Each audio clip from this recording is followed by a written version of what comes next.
C'era un espediente astuto. Fa ruotare il disco combinatore. Nei vecchi telefoni c'erano dei fari in corrispondenza delle cifre. Farlo ruotare e bloccarlo su un faro qualsiasi. Con una matita. Si poteva fare anche col dito, ma ci si stancava. Gliel'avevano insegnato anche a lei, se ne ricorda. Con i presenti, se si aveva qualcosa di molto segreto da dire, ci si allontanava di 2 o 3 metri dal telefono, dal ricevitore. La direzione e l'intercettazione delle conversazioni telefoniche erano diffuse ovunque, a ogni livello della società, della scala sociale. E anche al mio Raycom ci chiedevamo chi potesse essere da noi lo Stuttgart. Come ho potuto appurare in seguito, avevo sospettato un innocente, inoltre cercavo un direttore, mentre erano più di uno,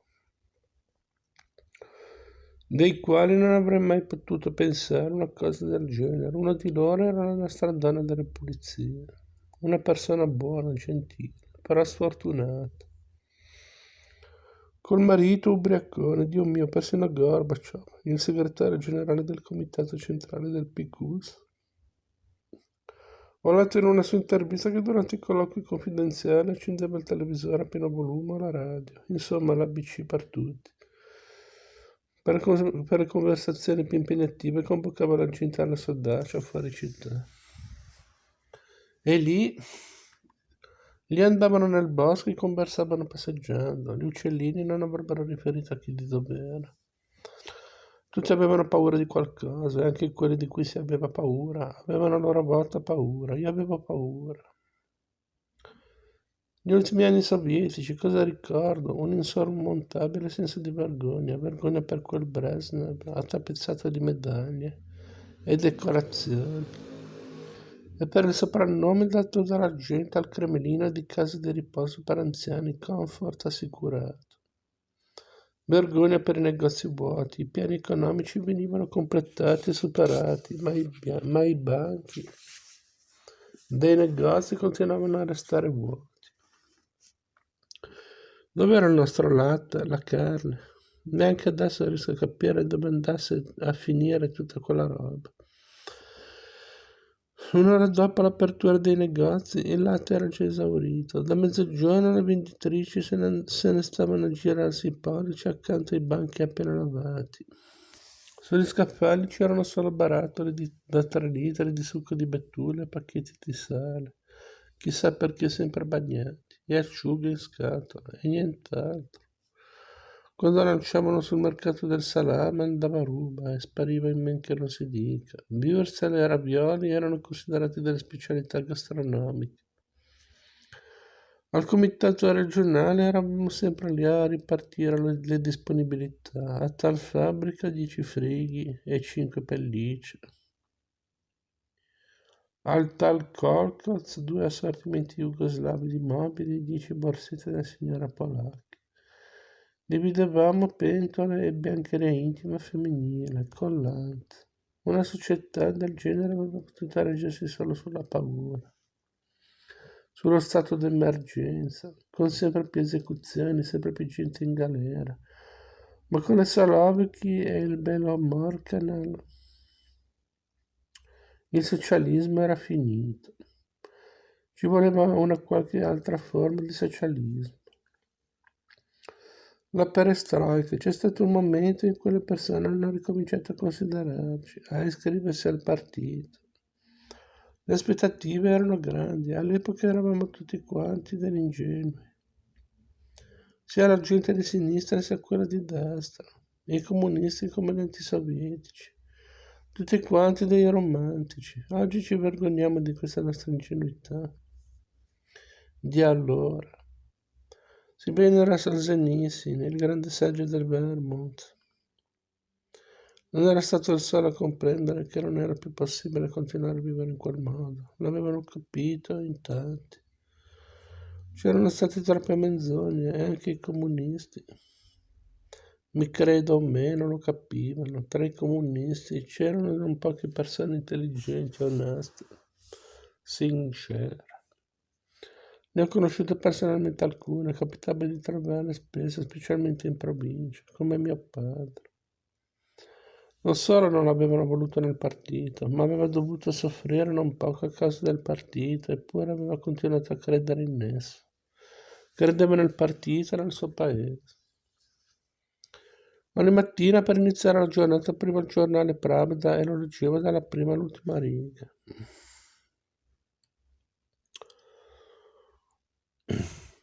I comunisti senza la tessera del partito erano più numerosi di quelli con la tessera, erano comunisti nel cuore, ma resta in silenzio. A tutte le manifestazioni veniva innalzato lo slogan: il popolo e il partito sono una cosa sola. E non era una panzana, era la verità. Non sto facendo della propaganda, ma racconto come stavano le cose. Non se ne ricorda più nessuno.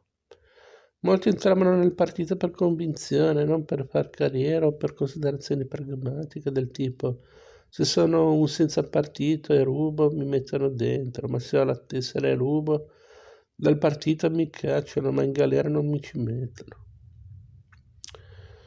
Mi indigna quando parlano del marxismo con disprezzo o irrisione. Gettiamolo una buona volta tra l'immondizia nella discarica.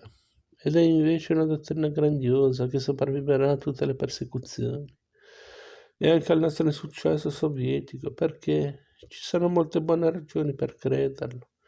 Il socialismo non è solo il lager, la delazione, la cortina di ferro, è anche un mondo giusto e luminoso. Dividere quel che si ha con gli altri, aver compassione dei deboli, sentire la loro sofferenza e non pensare solo ad accumulare per se stessi. Mi dicono non ci si poteva comprare una macchina, ma nessuno l'aveva. Nessuno portava abiti di Versace o si comprava a casa a Miami. Mio Dio, i dirigenti dell'URSS avevano lo stesso tenore di vita degli uomini d'affari di medio livello, ben lontano da quello degli oligarchi. Ma scherziamo, non potevano permettersi panfili dove ci si fa la doccia con lo champagne, ma ci pensa. Alla televisione fanno la pubblicità di una vasca da bagno di rame che costa come una bilocale. Per chi sono? Me lo sa dire. Maniglie per porte placcate in oro, e questa è la libertà. I piccoli, la gente comune, oggigiorno non è più nessuno, 1-0. Relegato nei bassifondi della vita, mentre allora si poteva scrivere a un giornale, andare al comitato di partito e lamentarsi del proprio superiore, dei servizi sociali scadenti o del marito infedele. Non mancavano le assurdità, non dico di no. Però chi ascolta più al giorno d'oggi l'uomo comune? Chi si preoccupa di loro? Se le ricorda senz'altro i nomi delle vie a quei tempi, via dei metallurgici, via degli entusiasti, via della fabbrica, via dei proletari. Il piccolo uomo, l'uomo comune, era il più importante, parole altisonanti, cortine di fumo, dite voi. Mentre adesso nessuno ha l'esigenza di nascondersi dietro a qualcosa, già non hai soldi, sei fuori. Torna nel tuo buco e cambiano i nomi delle vie. Via dei piccoli borghesi, dei mercanti, della nobiltà. Ho persino visto un salame del principe e un vino del generale, il culto del denaro e del successo. Sopravvivono solo i più forti, quelli con i bicipiti d'acciaio. Ma non tutti sono capaci di avanzare sulla testa degli altri, di strappare loro un buon boccone. Alcuni ne sono proprio incapaci per natura, altri lo trovano ripugnante. Con lei a cena l'amica, naturalmente si discute. Lei sostiene che per un socialismo autentico ci vorrebbero delle persone ideali che però non esistono, che l'idea stessa è un'assurdità, una chimera, che per niente al mondo i nostri russi di adesso vorranno scambiare la propria scassata automobile, marca straniera e il passaporto per l'estero, con un visto a Schengen per il socialismo sovietico.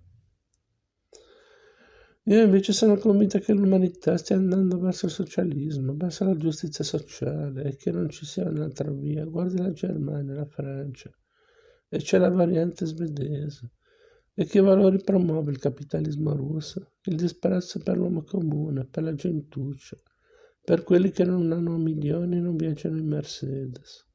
Invece della bandiera rossa, Cristo è risorto, il culto del consumismo.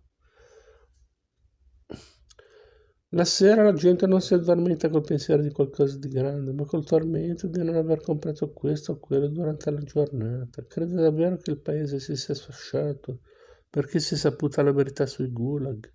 Possono giusto pensare a quelli che scrivono i libri. Ma la gente, intende la gente normale, non vive di storia, ha esigenze più semplici. Innamorarsi, sposarsi, avere dei figli, costruirsi una casa. Il paese è andato in malora per la penuria di scarpe da donna e carta igienica e perché non si trovano le arance. E questi stramaledetti jeans. Adesso i nostri negozi sembrano dei musei, dei teatri e vogliono farti credere che i 4 stracci di Versace e Armani sono tutto ciò che è indispensabile all'uomo, necessario e sufficiente, e che la vita sono le piramidi finanziarie e le lettere di cambio. Che la libertà sono i soldi e la libertà, e che la nostra vita in sé e per sé non vale un coppeco. Beh, questa è una cosa, cerchi di capirmi. Non riesco neanche a trovare le parole per definirla. Mi rincresce per i miei nipotini, ne ho pena. Mi ficcano in testa ogni giorno tutte queste cose alla televisione, non sono d'accordo, era e rimango una comunista.